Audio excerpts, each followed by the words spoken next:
313 مسلمانوں کا مقابلہ 1000 کافروں سے ہے، اور اللہ کے پیارے نبی بدر کی لڑائی کے ایک دن پہلے جو رات گزرتی ہے، حضرت علی کہتے ہیں پوری رات اللہ کے نبی اللہ کی بارگاہ میں روتے رہے اور دعا کرتے رہے۔ لڑائی شروع ہونے کے پہلے میدان جنگ کے کنارے اللہ کے پیارے نبی قبلہ رخ ہو جاتے ہیں، اپنے دونوں ہاتھوں کو اٹھاتے ہیں اور اللہ کی بارگاہ میں دعائیں کرتے ہیں۔ اللہم انجز لی ما وعدتنی، اللہم آتنی ما وعدتنی، اے اللہ تو نے وعدہ کیا تھا تو اپنے بندے کی مدد کرے گا، اے اللہ آج تیری مدد کا پورا کرنے کا ٹائم آ چکا ہے، اے اللہ تو آج میری مدد فرما، تو نے جو وعدہ کیا تھا اپنے وعدے کو پورا فرما۔ اللہم ان تولک ہذہ العصابۃ من اہل الاسلام لا تعبد فی الارض، اے اللہ اگر یہ مٹھی بھر مسلمان آج ہلاک ہو گئے تو پھر روئے زمین پر تیرا نام لینے والا، تیرا کلمہ پڑھنے والا، تیری توحید کا اقرار کرنے والا کوئی نہ ہوگا۔ اللہ کے نبی رو رہے ہیں اور حضرت ابوبکر صدیق کہتے ہیں کہ اللہ حتی سقط رداؤہ، روتے روتے آپ کی چادر آپ کے کندھے سے گر جاتی ہے۔ حضرت ابوبکر آگے بڑھتے ہیں، آپ کی چادر آپ کے کندھے پر ڈالتے ہیں اور آپ کو پیچھے سے چمٹ جاتے ہیں اور کہتے ہیں بس کیجئے اے اللہ کے رسول، کفا کا مناشدتک ربک، آپ کو آپ کا رب مایوس نہیں کرے گا، بہت دعا کر لیا آپ نے، بہت مانگ لیا آپ نے، بہت رو لیا آپ، اللہ ضرور آپ کی دعاؤں کو قبول کرے گا۔ اللہ نے اپنے نبی کی دعا کو قبول کیا اور بدر کے میدان میں 1000 فرشتوں کو اللہ نے نازل کیا۔ میرے پیارے ساتھیوں، یہ ایک موقع تھا جس موقع پر اللہ کے نبی کی آنکھوں سے آنسو آئے تھے۔ کیوں آنسو آئے تھے؟ کیوں روئے تھے آپ؟ کیونکہ اپنے 313 صحابہ کرام جو آپ کا کیپٹل تھے، آپ کا سرمایہ تھے، آپ کی پونجی تھے، جو پکے مسلمان تھے، اللہ کے نبی کو اپنے ان 313 صحابہ کی جان بہت عزیز تھی۔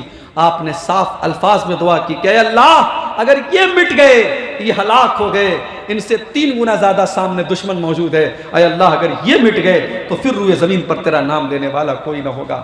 آج ہم دنیا میں کروڑوں کی تعداد میں ہیں، مگر ہماری کیا ویلیو ہے میرے بھائی؟ کیونکہ آج ہمارے ایمان کی کوئی ویلیو نہیں، ہمارے عقیدے کی کوئی ویلیو نہیں۔ آج کا مسلمان جہاں تہاں اپنا سر جھکا دیتا ہے، شرک کے اڈے قائم ہیں، بدکاری کے اڈے قائم ہیں، حرام خوری کے اڈے قائم ہیں۔ آج کا مسلمان ہزاروں ایسے کام کرتا ہے جو اللہ کو ناراض کرنے والے ہیں۔ میرے بھائیوں، ہم تعداد میں کروڑوں ہیں، مگر آج ہم ان 313 کے جیسے نہیں ہیں جن 313 کے بچانے کے لیے اللہ کے نبی اللہ کے بارگاہ میں رو رہے ہیں اور دعائیں کر رہے ہیں اور آنسو بہا رہے ہیں۔ اور آگے بڑھیے، ایک اور موقع پر اللہ کے نبی کی آنکھوں سے آنسو آئے تھے۔ حضرت عائشہ فرماتی ہیں رات کا وقت تھا، تہجد کا ٹائم تھا، اللہ کے پیارے نبی نے اپنی پیاری بیوی اور ہم سب کی پیاری ماں حضرت عائشہ سے کہا کہ عائشہ ذرینی اتعبد لربی، اے عائشہ میں اس ٹائم اپنے رب کی عبادت کرنے کے لیے جانا چاہتا ہوں، اے عائشہ مجھے جانے دو۔ محبت دیکھیے میاں بیوی کی۔ اگر اللہ کے پیارے نبی کو تہجد کی نماز پڑھنے جانا ہے، آپ کو حضرت عائشہ سے اجازت لینے کی کوئی ضرورت نہیں ہے، کوئی ایسا مسئلہ نہیں ہے، یہ محبت ہے، یہ میاں بیوی کے درمیان کا تعلق ہے۔ اللہ کے رسول کہہ رہے ہیں عائشہ میں اپنے رب کی عبادت کرنے جانا چاہتا ہوں، مجھے جانے دو۔ حضرت عائشہ فرماتی ہیں انی احب قربک و احب ما یسرک، اے اللہ کے پیارے نبی میں تو چاہتی ہوں کہ آپ میرے قریب رہیں، میرے پاس رہیں، لیکن میں یہ بھی چاہتی ہوں کہ جو اللہ تعالیٰ جو آپ پسند کرتے ہیں، جو چیز آپ کو پسند ہے، آپ کی جس چیز میں خوشی ہے اس میں میری بھی خوشی ہے۔ اگر آپ تہجد پڑھنے جانا چاہتے ہیں مجھے کوئی اعتراض نہیں ہے۔ فقام فتطہر فصلی، پھر اللہ کے نبی کھڑے ہوتے ہیں، جا کر کے وضو کرتے ہیں اور آپ تہجد کی نماز پڑھتے ہیں، اور تہجد کی نماز پڑھنے کے بعد اللہ کے نبی رونے لگتے ہیں۔ فبکا، آپ رونے لگتے ہیں، اتنا روتے ہیں حتی بل حجرہ، آپ کے کپڑے کا دامن آنسوؤں سے بھیگ جاتا ہے۔ ہمارا نوجوان آج رات کے 2 بجے موبائل پر کیا دیکھ رہا ہے، کس سے باتیں کر رہا ہے، اس کی آنکھیں کیا دیکھ رہی ہیں؟ بتانے کی ضرورت نہیں ہے میرے بھائی سماج کہاں تک جا چکا ہے. اب یہ 4G کا نہیں 5G کا زمانہ ہے. حالات پر آپ کی بہت اچھی نظر ہے, مجھے بہت زیادہ کہنے کی ضرورت نہیں. وہ نوجوان آج کہاں ہیں جو رات میں تہجد کے ٹائم اٹھ کر کے اللہ کو یاد کرتے ہو؟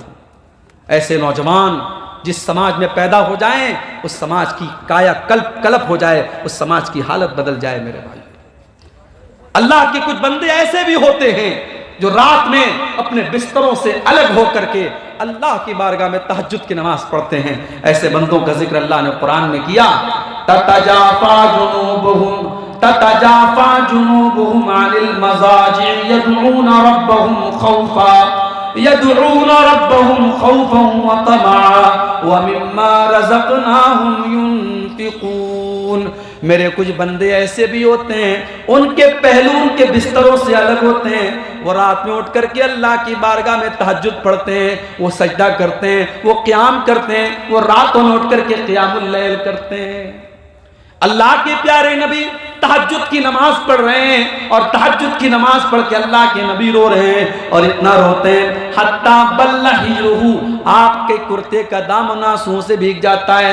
پھر آپ روتے ہیں اور پھر حدیث کے الفاظ ہیں, صحیح ابن حبان کی صحیح روایت ہے, پھر آپ اتنا روتے ہیں حتیٰ بلت لحیتہ, آپ کی پوری داڑھی آنسوؤں سے تر ہو جاتی ہے. پھر آپ روتے ہیں, اتنا روتے ہیں حتیٰ بلت الارض, یہاں تک کہ زمین آپ کے آنسوؤں سے بھیگ جاتی ہے. اس کے بعد فجر کا ٹائم ہو جاتا ہے, حضرت بلال آتے ہیں, اے اللہ کے نبی آپ رو رہے ہیں اور آپ اتنا رو رہے ہیں, آپ کی داڑھی آنسوؤں سے بھیگی ہوئی ہے, آپ کے کرتے کا دامن آنسوؤں سے بھیگا ہوا ہے, اے اللہ کے نبی آپ اتنا کیوں رو رہے ہیں؟ آپ تو اللہ کے آخری نبی ہیں, آپ تو بخشے بخشائے ہیں, آپ تو مغفور لہو ہیں. اے اللہ کے نبی آپ کو اتنا رونے کی اور اللہ کی بارگاہ میں اتنا گڑ گڑانے کی کیا ضرورت ہے؟ اللہ کے نبی فرماتے ہیں افلا اکون عبدا شکورا. اے بلال اگر اللہ نے مجھے اپنا آخری نبی بنایا ہے اور اللہ نے مجھے یہ مقام دیا ہے, اے بلال کیا میں اپنے رب کا شکر گزار بندہ نہ بنوں؟ اے بلال کیا میں اپنے رب کا شکریہ ادا نہ کروں؟ اس کے بعد آپ نے فرمایا اے بلال وقد نزلت علی اللیلۃ آیات, اے بلال آج کی رات میرے اوپر کچھ آیتیں نازل ہوئی ہیں. ویل لمن قرأها ولم یتدبرها, جو آدمی ان آیتوں کو پڑھے اور ان آیتوں کے اندر غور نہ کرے, ان آیتوں کے اندر عبرت حاصل نہ کرے, اے بلال اس انسان کے لیے میں بد دعا کر رہا ہوں, وہ برباد ہو جائے, اس کے لیے ویل ہے, تباہی ہے کہ ان آیتوں کو پڑھنے کے بعد ان کے اوپر غور نہ کرے. کون سی آیتیں تھیں؟ قرآن کی 3 پارے کی آیتیں تھیں, سورہ آل عمران کی آیتیں تھیں. اللہ نے فرمایا ان فی خلق السماوات والارض واختلاف اللیل والنہار لآیات لأولی الالباب, بے شک آسمانوں اور زمین کی پیدائش میں اور رات اور دن کے آنے جانے میں عقل مندوں کے لیے نشانیاں ہیں.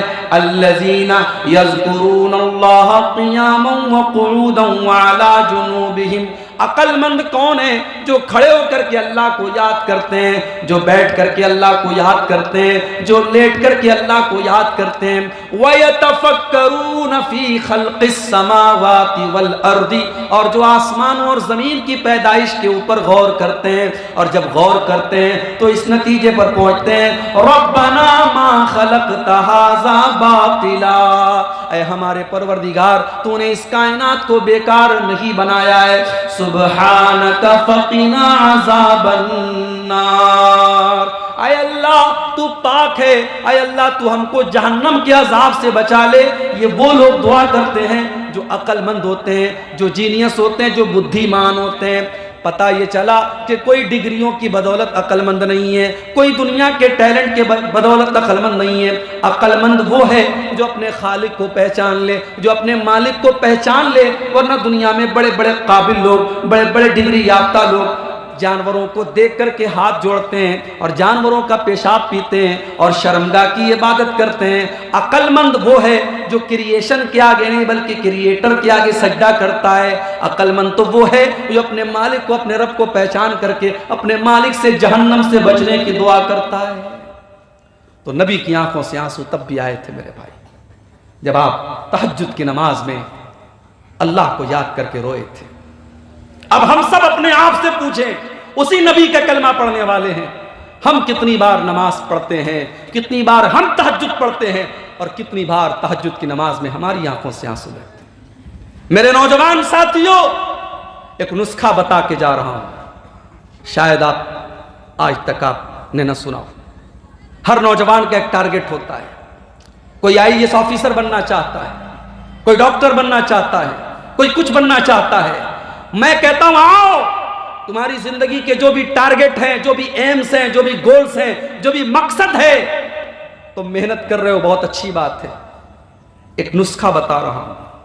رات میں اٹھو, دنیا سو رہی ہے, اس وقت اٹھو, رات کے 2 بجے 3 بجے, فجر کی نماز کے 1 گھنٹہ 1.5 گھنٹہ پہلے اٹھو, وضو کرو, 8 رکعت نماز پڑھو, تہجد کی نماز پڑھو. پھر اللہ کے سامنے اپنی جھولی پھیلا دو کہ اے اللہ, میری زندگی کا یہ مقصد ہے, اللہ مجھے میرے مقصد میں کامیاب کر دے. میں پورے یقین کے ساتھ کہتا ہوں میرے بھائیوں, یہ وہ وقت ہے جب رب العالمین خود آپ کی دعاؤں کو قبول کرنے کے لیے آواز دیتا ہے. یہ وہ ٹائم ہے جب اللہ خود آسمان دنیا پر نازل ہوتا ہے اور آواز دیتا ہے کہ مانگو میں دوں گا میرے بندو, مجھ سے سوال کرو میں تمہارے سوال کو قبول کروں گا. اپنے مقصد کو پورا کرنا ہے میرے بھائیوں, اس اللہ سے مانگو جس کے در سے کوئی خالی ہاتھ نہیں لوٹتا ہے. دنیا والوں سے کیا مانگنا, دنیا والے تو آپ کو ٹھکرا بھی سکتے ہیں, دے بھی سکتے ہیں. اس اللہ سے مانگو جس کے در پہ مانگنے والا کبھی مایوس نہیں ہوتا ہے, جس کے در پہ مانگنے والا کبھی بد نصیب نہیں ہوتا ہے. میرے پیارے ساتھیوں, نبی اکرم نے ہمیں یہ سبق دیا کہ تہجد کی نماز پڑھی جائے, اور تہجد کی نماز کے وقت اللہ کو یاد کر کے آنکھوں سے آنسو آ جائیں. یہ میرے نبی کا شیوا تھا, یہ میرے نبی کی عادت تھی. اور آگے بڑھیے, ایک اور موقع پر اللہ کے نبی کی آنکھوں سے آنسو آئے تھے. بخاری کے الفاظ ہیں, مسلم کے الفاظ ہیں. اللہ کے پیارے نبی صلی اللہ علیہ وسلم اپنے صحابی حضرت عبداللہ بن مسعود سے کہتے ہیں, اے عبداللہ اقرا علی القرآن, اے عبداللہ تم مجھے قرآن پڑھ کر کے سناؤ. حضرت عبداللہ بن مسعود قرآن کے بہت اچھے قاری تھے. آج ہمارے یہاں بچوں کی تعریف ہوتی ہے, صاحب ہمارا بچہ تو بڑا قابل ہے. کیا قابلیت ہے بھائی؟ ہمارا بچہ کرکٹ بہت اچھی کھیلتا ہے, ہماری بیٹی بہت قابل ہے. کیا قابلیت ہے؟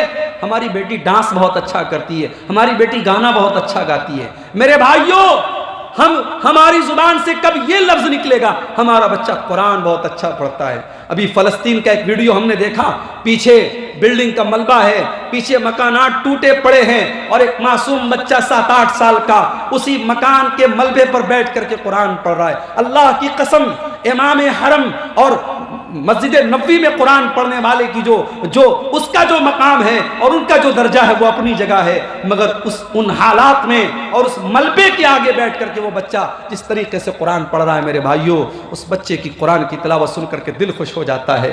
میرے بھائیوں, قرآن کا پڑھنا اور قرآن کا پڑھانا دنیا کا سب سے عظیم کام ہے. کبھی بھی قرآن پڑھنے والوں کو اور قرآن پڑھانے والوں کو کبھی حقیر مت جانو. اللہ کے پیارے نبی فرماتے ہیں, خیرکم من تعلم القرآن وعلمہ, تم میں سب سے بہترین انسان وہ ہے جو قرآن کو پڑھتا ہے, قرآن کو پڑھاتا ہے. حضرت عبداللہ بن مسعود قرآن کے بہت اچھے قاری تھے, اتنا اچھا قرآن پڑھتے تھے کہ اللہ کے نبی فرماتے ہیں اگر کسی کو قرآن ایسا سننا ہو جیسے قرآن ابھی تازہ تازہ اترا ہے, بالکل تازہ تازہ قرآن سننا ہو, وہ عبداللہ بن مسعود سے قرآن سن لے. تو آپ نے فرمایا کہ اے عبداللہ چلو تم مجھے قرآن پڑھ کے سناؤ.